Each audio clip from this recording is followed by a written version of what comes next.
Welcome to the Slop Temple. We pray this video helps. In this video, I will explain how to jump start a Bentley Continental GT.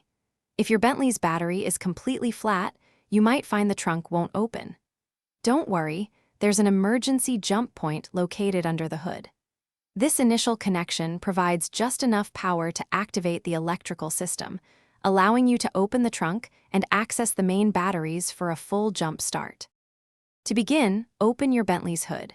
You'll find a dedicated positive jump terminal, often under a small cover, usually near the coolant expansion tank.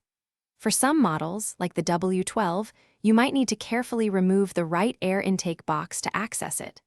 Connect the red positive jumper cable to this terminal and the black negative cable to a solid metal ground point on the chassis, like a strut tower bolt.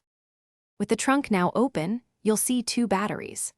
The larger one on the left powers the car's systems, while the smaller one on the right is for starting the engine. Connect the red positive jumper cable to the positive terminal of the smaller starter battery. Then, attach the black negative cable to the negative terminal of the same starter battery, ensuring a secure connection. Once the cables are securely connected, start the donor vehicle and let it run for about 5 to 10 minutes. This allows some charge to transfer. Next, try starting your Bentley Continental GT. If it starts, let it run for a while to recharge its batteries. Finally, carefully disconnect the jumper cables, removing the negative cable first, followed by the positive cable, to ensure safety. Thanks for watching. Consider subscribing if we helped you.